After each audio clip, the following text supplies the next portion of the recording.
بسم الله الرحمن الرحيم تبارك الذي بيده الملك وهو على كل شيء قدير الذي خلق الموت والحياة ليبلوكم أيكم أحسن عملا وهو العزيز الغفور الذي خلق 7 سماوات طباقا ما ترى في خلق الرحمن من تفاوت فارجع البصر هل ترى من فطور ثم ارجع البصر كرتين ينقلب إليك البصر خاسئا وهو حسير ولقد زينا السماء الدنيا بمصابيح وجعلناها رجوما للشياطين وأعتدنا لهم عذاب السعير وللذين كفروا بربهم عذاب جهنم وبئس المصير إذا ألقوا فيها سمعوا لها شهيقا وهي تفور تكاد تميز من الغيظ كلما ألقي فيها فوج سألهم خزنتها ألم يأتكم نذير قالوا بلى قد جاءنا نذير فكذبنا وقلنا ما نزل الله من شيء إن أنتم إلا في ضلال كبير وقالوا لو كنا نسمع أو نعقل ما كنا في أصحاب السعير فاعترفوا بذنبهم فسحقا لأصحاب السعير إن الذين يخشون ربهم بالغيب لهم مغفرة وأجر كبير وأسروا قولكم أو اجهروا به إنه عليم بذات الصدور ألا يعلم من خلق وهو اللطيف الخبير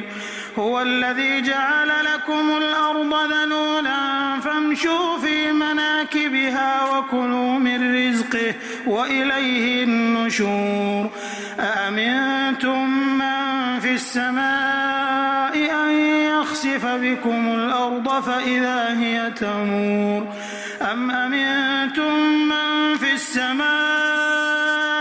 أن يرسل عليكم حاصبا فستعلمون كيف نذير ولقد كذب الذين من قبلهم فكيف كان نكير أولم يروا إلى الطير فوقهم صافات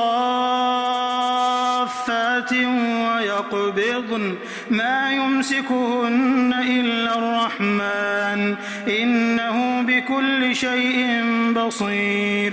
أمن هذا الذي هو جند لكم ينصركم من دون الرحمن إن الكافرون إلا في غرور أمن هذا الذي يرزقكم إن أمسك رزقه بل لجوا في عتو ونفور أفمن يمشي مكبا على وجهه أهدى أمن يمشي سويا على صراط مستقيم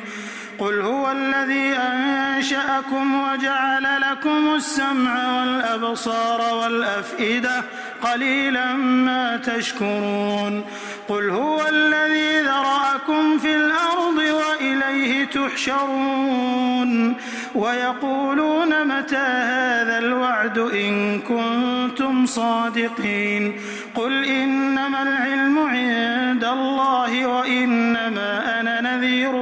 مبين فلما رأوه زلفة سيئت وجوه الذين كفروا وقيل هذا الذي كنتم به تدعون قل أرأيتم إن أهلكني الله ومن معي أو رحمنا فمن يجير الكافرين من عذاب أليم قل هو الرحمن آمنا به وعليه توكلنا فستعلمون من هو في ضلال مبين قل أرأيتم إن أصبح ماؤكم غورا فمن يأتيكم بماء